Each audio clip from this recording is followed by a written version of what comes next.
raggii Kenya ugu xoolo badnaa ee Soomaalida boosaskoodii iyo yacni dhulkii ay lahaayeen baa maanta bangiyadu mid mid u gadanaya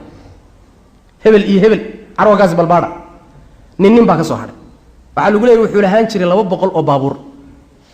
intaasoo gurina waa ku lahaa wadanka maantana wax weeyaan isagoo oo sakaraad ah oo duqoobay ama dhintay ayaa waxa weeye boosaskiisii bangiyadu ay guranayaan iyo xoolihiisii handidiis maxaa dhacay yamhaqullahu riba baa ku habsatay sababa qisa qariiba waagan Australia tagay baa waxaan akhriyay journal ay soo saarto jaaliyadda carabiga Australia degan journalka waxa ku yaal laba nin oo Pakistaaniyiin oo walaalo ah baa bangi waxay ka daynsadeen lacagtii bay guri ku gateen ayagoo habeen marka gurigii dhex jiifa ayaa gurigii dab qabsaday meel uu ka yimid aan la garanayn si halhaleel ah bay dirishada uga boodeen lafahoodii bay la cararay hal shay mayna kala bixin gurigii isagii oo dhan waa la soo gaari waayay daqiiqado gudahood intaan dabdabiskiiba soo gaadhin buu daqiiqado gudahood gurigii wuxuu noqday dambas haddii la tegay oo la baadhay oo gurigii la faagay misxaf quraan ah meesha yaalay misxafkii baa loo tegay isaguna waa gubtay hal aayad baa ka soo hadhay quraankii dhanaa yamhaqullahu riba wa yurbi sadaqaat oo iyadu fayow baa meeshii loogu tegay soo daliil cad ma daliil cad yamhaqullahu riba wa yurbi sadaqaat marka hadda yalsani xoolahaaga riba ka ilaali ama intan kaleetay ku qoonsan ama hadday xataa wax ku joogan wax barakale ma ah saasoo macna cadaab ilaahina waa ku laabay wuxuu yiri dhakhtar maalin dhaweyd aan wada fadhinay la nin dhakhtar waayo qadar wada joogna wuxuu yiri annaga cimaarada aan duganahay cimaarada ma buildingka aan deganahay ninka iska leh wuxuu leeyahay buu yiri ilaa 9 ama 10 cimaaradood yani bishii mushaharka soo gala milyan riyaal يعني إلى 370,000 دولار كقياس أي سوق شويري بشي مشاهرة هذا يعني وهلا بقول لكن لما ذيك اللي بقى فريستي مركا أسبوعي لما بقول أي على جسوا ميلا أيه مثل اللي يروه إذا سهر جيدة أو مشاهر كيس كيري هي هيا وحويري أنك ما ندود الله هذا يوحنا يقول كورن نكاس maalqabeenka lacagta soo gasha milyan riyaal bishii soo gasha kilida laga meelo usbuuci laba goor maalkiisi iyo wixii shaqaado adigana caafimaadkaaga si ma yeelay ma yeelay waana faqiir weey waxba ma haysto ma عنده shay arka laba goor baa usbuuci laga soo meelay adiga kilidaadana wuxuu yiri maalintii waaban iloobay laakiin maalintii wuxuu yiri ugu yaraan 36 goor ayay shaqadii ninkaas meesha loogu qaban lahaa fi kulli yawm 36 marra ayay meelitaankaas ay galaysaa buu kilidaas waxa wasaqda iyo cuntada aad cunayso ay kala sifaynaysaa oo manaaficdi jirka u diraysaa wixii wasaqana iyagoo bool iyo kaadi oo quruna ay ka saaraysaa kam dafacad ma qabacay marka walaalayaal الله رب العالمين هذا ميل كلمه تجي نفtaada marka dib isugu noqoto miyaad jeclaanay ما جعلاني شيء إله مش ما جعلاني شيء تحبه أو لا تحبه أحبوه هو الحبيب الأول وحكسي وحن عدك لا يسكسين لقسين كرينا هذا الأقلينا هل كان هل إيجابي أما هل دك أما هل سمعي أو دولك مقيسو ذهب قادة يلي ميشد فمن أعطاك هذا رب العالمين نك الله يغنى عبد الله بن مبارك إمام أهل خراسان الذي جمعت فيه خصال الخير كلها خصال الخير كلها بلغوا أروري نك أزجع وحو هذه شيء سنة كاستميت الرسول الله يغنى أيو هذا شيء هل كان جهاد باك سعودي حق خراسان إذا وحو سيمر شيء مقال الله يغنى الرقة اللي يدق شيء مقال الله وحكون ولا ويل دائر وعلمك عبد الله كقاطع وحديثه ويري إذا مركو هالكن كنا ما وسوي نقول جري عبد الله ودن كيسي بادج وحجاز بكسو نقول جري عراق بيمن جري مالي ما كميدو هذا حالي النفير يا خي الله اركبي بالليلي دولان كبر علي يا عبد الله إن هؤلاء جاد قالوا وقف عنا واها ماشي بوتغي مقالة بوسيم الرقاهي markaasuu wiilkii yaraay u iman jiray u adeegi jiray cilmiga ka qadan jiray buu waay dadkii buu xogsado uu tooyday wuxuu yiri ninkii hebel ah xagee ka baxay waxa la 2 maalmood ka hor baa la xidhayo lacag baa loo xidhay 10,000 oo dirham baa lagu yeesho deyn ah arday ninkii ku lahaa markuu iska bixin waayo ardayga lacagta awoodi waay jeelkii xabsiga loo taxabay dadkii wuxuu waxay weydiiyay ninka deynta ku lahaa xidhay ma ii geyn kartaan Abdullah nin ganacsada oo hantiila ah ayuu ahaa wuxuuna oran jiray waliba ganacsiga waan iska deyn lahaa lawla Sufyaanan wa ibn Sammak wa ibn Ulayya la taraktu tijara oran jiray haddaan عفوا الحمادان حماد بن زيد يا حماد بن سلمة يا ابن سماك يا نيك الله يا ابن علي اسماعيل ابراهيم بن عليا الى لح حافظ انتم مقعابي يا وحو لحدان ان هدaysan ahayn buura ganacsi oo dhan waan joojin la ayaga dartuba u ganacsadaan maxaa u ganacsataa waxaan u ganacsadaa waxaan ka baqayaa lixda caalim ee ummada diinta bara ee dacwada ummada gaarsiiya ee sunnada xifdiya ee difaaca markay dhaqaaliye bil waayaan inay u baahdaan inay shaqeystaan oo suuqa u dagaan oo business iyo tijaaro bilaabaan cilmiga diinta ka mashquulaan ama ay u baahdaan boqorada iyo salaadiinta fajarada ay u baahdaan buur intay boqorada u baahan lahaayeen ee dawladda ama intay suuqa u dagaan cilmiga wax ummada bar la waay laha ana u ganacsan buuro beelaya lixdu buu beeli jiray nin aad khayr badan buu jazakallahu khayran idan ninkii baa loogay calaa itixaad wuxuu wiilkii ma xidhaha ana xidhay maxaad ku leedahay 10,000 oo dirham 10,000 oo dirham hadda hadii miisaankeena casriga loo celiyo waxay noqonaysaa waa 2,975 gram oo fidda ah waa 2,975 gram oo fidda ah hadii la bedelana waxay noqonaysaa ilaa 65,550 marka la qiimo waa 65,555 waa taqriiban waliba qiimaha u yar marka la qabto hadii kale 100,000 oo dollar bay cagaynaysaa lacagta inta dhan buu ninku u shubay buu iskaga tagay laano ninku lacagta u shubay isma yaqaanaan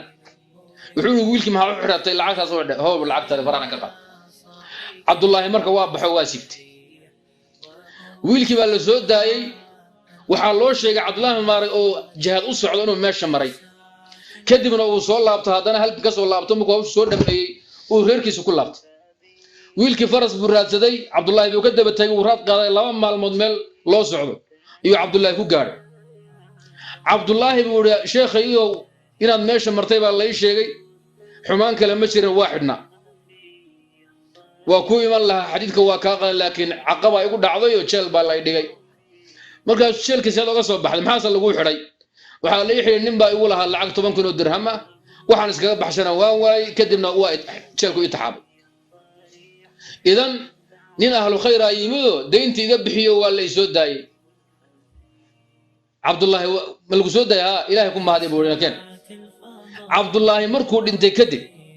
ayuu wiilku ogaaday ninkii soo daayay inuu sheekhiisa yahay intuu noolaa waligii oo musan sheegay mana ogaanin adoo maanta waxaad ka bilaabay sheegada adoo sakaraada markaad maanasoota timid adoo tareenku ku mari lahaa anigu aan ku qabtay masaajidka ana kugu soo dhaweeyay haddaan anigu ahayn miyaa lagu arki lahaaba eyga banaanka kugu cun lahaa adoo naftu kaysoo sakaraada gacanta ku qabtay ciirta dhama caydada yaqaana jasaar baa tahay abaal xor baa tahay kala la soo istaagis iyo fiici waxaan la garanaynin salafkuna amalka saasay u qarin jireen jazaahumullahu khayran laqad kana fi qasasihim ibra wa in lagu daydo oo ruuxa muslimka amalku la imanayo khaasatan dadkiina Yurub iyo galbeed jooga waad naga darantiin oo dadka alla joogtaan ayaa idin ta'thiriyay ninka Soomaaliga Afrika jooga ama meel kale jooga wuu ka xishoonaa inuu ku yaado caalim baanayaan waxaasan aqaanaa waxaasan bartay laakiin idinku waa idin sahlan tahay inaad tara aqoonyahan baanahay intaas oo shahaadana haystaa halkan aan ka soo baxay waan akhristo kanan ah waxyaabaha noocaasa iyo bay'ada joogtaan iyo idan ta'thiriin Ilaahay subhanahu wa ta'ala laga cabsado amalkiina ikhlaas ka lagu dadaalo waxa aad i cajabisay gabadh la ii sheegay qisadeeda waa qisad dhacday gabadh baa waxa loo sheegay ninkaagu haweeney qarsoon buu qabaa haween baa u qarsoon way ogaatay wayna xaqiijisay inuu haweeney qarsoodi ku qabo markay ogaatay shib ay u tiri maba ayna la soo qaadin maba ayna dareensiininba hadhowba waxaa lagu yidhi naa waa lagula guursaday maxaa meesha ku dhiga haddaad arrinta ogaatay maad kacdidood masayrtido ugu yaraan maad waxoogaa ka daadsatid ya waxoogaa masayrtida xataa maad ka daadsatid gabadh caqli badan bay ahayd waxay tihi naa hadda haddaan boodboodo oon qaylqayliyo oo ninkii aan kuleetiga ku dhago oo berri la yidhaahdo waa jirtaa waanan qabaa waana xaaskaygii oo bannaanka ay u soo baxdo soo ma imaanayso uun laba mid inaan ninkii isweyno oy naag dib ka timid ninkayga iga qaadato iyo in habeenada layla qaybsado soo labadaa mid imaan maayaan sidaas daraaddeed waxay tidhi habeenadeydao dhan anigu aan haysto isaguna meelaha hadhuntay tidhi maalinkii maxay yeeli hadduu meelaha dhuumaalaysan nin dhuumaalaysanahay ya gabadh aada u caqli badan bay ahayd cajab badan sidaas daraaddeed dabagalkan faraha badan iska daayo oo waxyaalaha nolosha qadhaadhayay ka mid tahay tuhmadii waswaaskii aan ka hadlaynay bay ka mid tahay wixii bannaanka u soo baxa wixii hawshiisuu leeyahy laakiin wixii aan bannaanka imaanin dabagalka iyo tatabuca iyo faraha isaga qaada wallahu aclam arrinta kale waxay ahayd oo ay warinayso gabadh casrigan joogta sacuudi arabiya joogta waxay leedahay gabadh baan maydhay meelahan maqsaladaha la ydhaah maqsaladu waxa weeyaan dadka dhinta meel la keeno oo lagu maydho lagu diyaariyo gabadh baa la iigu yeedhay xoog weyn oo dhimatay meydkeedii waan maydhayay markii aan maydheen u dhammeeyeen ka tegaan duhurkii yara seexda ee la aasay gabadhiya waxaan arkay carabkeedii oo dheeri uu aad ugu duuduuban yahay marka waxay leedahay xalliluunii manaamkaan sidaan ku arkayaabay iska kay cafiye bay aad ugu celcelinaysa waan naxayoo markaasaan soo kacay gabadhii waan dabagalay reerkoodii baan meeshii laga keenay baan tegey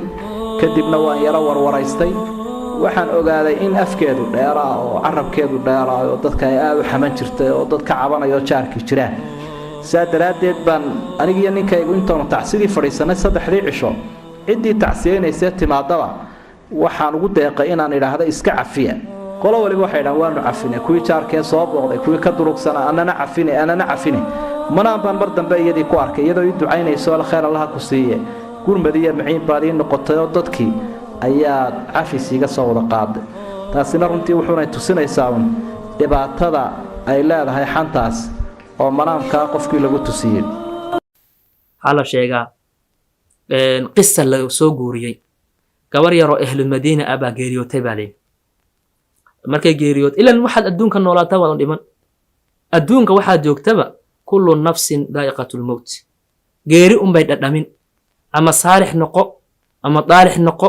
ama madaxweyne noqo ama shacab noqo ama dumar noqo ama rag noqo malakumadu ma dhadhamini gabadhi hadday geeriyootay oo la xabaalay waxaa la sheegay shay muhim ah baa qabrigii lagu aasay marka waxaa la codsaday baa la inay qabrigii la qufo shaygiina laga soo bixiyo waa qisa mashhuura oo la yaqaano markaasaa waxaa la yidhi meeshii baa la qufay waxaa loo tegay baa la gabadhii oo dab lagu shidayo nacuudu billaah la cadaabayo si maaragtay daran loo cadaabayo waa la soo kala cararay gabadha hooyadeed baa loo imaaday ilaan camalkaadi mad qabri kula kulmi hadduu xasan ahaa fa xasan camal wanaagsan haddaad la imaan jirtay camal wanaagsan mad aakhira ugu tegi haddaad xumaan samayn jirtay xumaanta unbaa qabriga kaaga horreysa hooyadeed baa la weydiiyey waxaa gabadha maxay samayn jirtay maxaa dhaqan u ahaan jiray wixii dhaqan kuu ahaan jiray maad qabriga kula tegi wixii dhaqan kuu ah adduunkan amaad qabriga la tegi waxay tiri gabadha 2 shay baan xasuustaa bay tiri waxa ugu weyn oo qaban jirtay kow gabadha waxay ahayd bay dadka wax isku dirdiro namiimka waxa loo yaqaan fulaan baa saayir fulaan isku dirdirkaasi ka shaqeyn jirtay waa midda labaad ee dahaarada iska may sugu jirin iyadoo dahaaro la'aan iska tukan jirtay ihmaam may siin jirin yani wax weyn oo mayn arki jirin labadaa shay baan xasuustaa bay tiri dahaarada marka maxay ku dhaxal siisay in qabriga lagugu cuno in qabriga lagugu cadaabo nacuudu billah dahaarada iska soo suq oo wixii maartay dahaarada ku saabsan oo ahkaamteedii iyo cilmigeedii iska soo suq marka ka bacdina weysadii si fiican u weysayso ka bacdi salaadaadii marka tukanaysa khushuuc salaad arkaanteedii iyo khushuucdeedii la ilaalinayo noqo wa ilaa hadal inta la imaan weyso waxaad noqon caamilatu naasiba mid shaqaysanayso hadana ilaahay agtiisa aan waxba ku lahayn on baad noqoni عمر بن الخطاب في إحدى روايات الله يلاحظه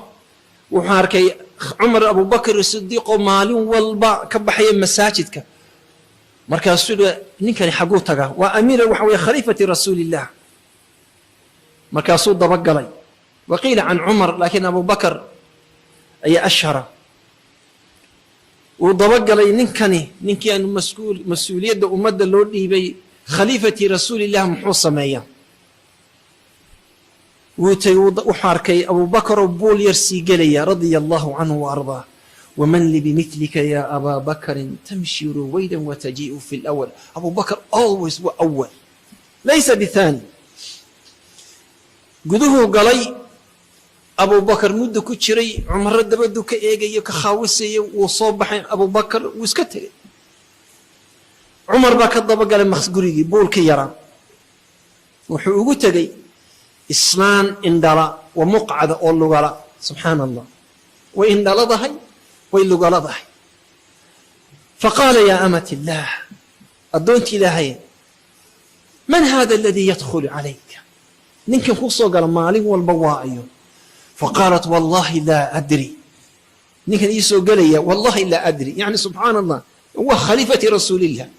وعيت والله ما أدري اسم شرحه وما يرى وحان هاي أبو بكر الصديق ثاني الاثنين بانا هاي ننكي النبي قال له هاجري وحان هاي ننكي صدق حوليس صدق يستي ننكي جهاد كقلي ننكي النبي قال إلك وحاصل المؤرن ومش هيجن فقالت والله لا أدري مو أجي ننكي وحياي فقال يا أمة الله محوصة ميا وحيتري سحرت هالكا بيجانا ويقرضها وحرتها يرو هكذا دبده شوكتنا ويصل لسا قولي أنا ويثيقه ويا أخو أردت إذا حال كيجنا أنت النظافي أي جتك النظافي دي جتك مركز عمر بن الخطاب رضي الله عنه أنت كصب حي بول كيرا أيو دبده فريست مركز سكوي رضي الله عنه سكوي لأنه نمكن وكهر ليا قف عادية معها من عادية معها وننك والنبي صلى الله عليه وسلم حديث عبد الله بن عباس في صحيح البخاري انت النبي صلى الله عليه وسلم صفر يستي منبرك أيو يري عبدا خيره الله ما بين الدنيا وما عند الله نبي صفر يستي مقصود الضون باكرة بقول النبي مركا عندهم مشيئين الضون باكرة الضون أيها وإلهي خيارك وسيي إنه كلا دورته الدون كان يا خيرات كذا يا النعمة كذا يا الذهب كذا يا إنه إلهي سبحانه وتعالى لكلمه قال فاختار ما عند الله فاختار ما عند وحي إلهي وحجر الضون كاسيتش على يستي إنه إلهي سبحانه وتعالى لكلمه قال فبكى أبو بكر أكفر أي يسكوه رضي الله عنه يعني أبو بكر محبة لرسول الله النبي وجه الله وحبوه فهمي وحبوه أخرستي ويسكوه مركز رسولك أيها مركز سوري لا تبكي يا أبا بكر هأوهم لي أبا بكر هإلميني يعني سبحان الله أبو بكر يا النبي يقول محي هاين وراء الله صوت انتي رسول الله وصوت هاجري حوله دي وضع دينة إلهي أهري فقال يا أبا بكر لا تبكي يا أبا بكر ما قصوا النبي يقول إن من أمن الناس علي في ماله وصحبتي أبا بكر الدونك سبحانه وتعالى أنت إلهي عبادك أوري إله سبحانه وتعالى قفك قرآن أبا المرين كريم يقول النبي يقول وأبو بكر الصديق رضي الله مركز سوير صلى الله عليه وسلم ولو كنت متخذا خليلا لاتخذت أبا بكر خليلا سبحان الله هديا خليل يعني خليل أن كتلقنا يقف أبو بكر بوحان لها ولكن صاحبكم خليل الرحمن لكن أنا خليل كيكو وإلهي سبحانه وتعالى إلهي سبحانه وتعالى يعني كده قدوتكم جعلي يعني ولكن صاحبكم خليل الرحمن وننك أيها أبو بكر الصديق وأبو بكر وكا مركا عمر بن الخطاب وحكوا لي مركا صبحي ماشي قال قد أتعبت الخلفاء من بعدك يا أبا بكر أتعبت الخلفاء من بعدك تتكادم بيا كرات راعي كريما ينبول أبو بكر والداليسي يعني إن درجة هذا قارية ولقي ما بتشيريو أبو بكر أنتم مساجد كيمي muu ka sheekayni wuxuu sameeyey islaanta indhahala ee halkaas ka taagan ee halkaas ka joogata aan cid lahayn ee aan maciin lahayn ee cid u gurmata aan lahayn ayuu subax walba intuu soo kaloo ka soo baxo masaajidka ay yaqdi xaajataha marka su-aasha aynu isweydiinana waxa weeye su-aashaynu isweydiinayna waxa weeye إذا بعثر ما في القبور وحصل ما في الصدور يوم القيامة إلا هذا يا عبدي محاد هيسا يا أمتي محاد هيسا محين أرانينا يوم القيامة محين أرانينا إلهي وحول بوحا نصا من عدك عليه إلهي وحول بوحا نصا من السوشيال ميديا إلهي وحا نصا من وحول بس إذا نرى أمانه how many likes how many قف بنوتشو سبحان الله how many people ayaa ku soo kordhay website-ka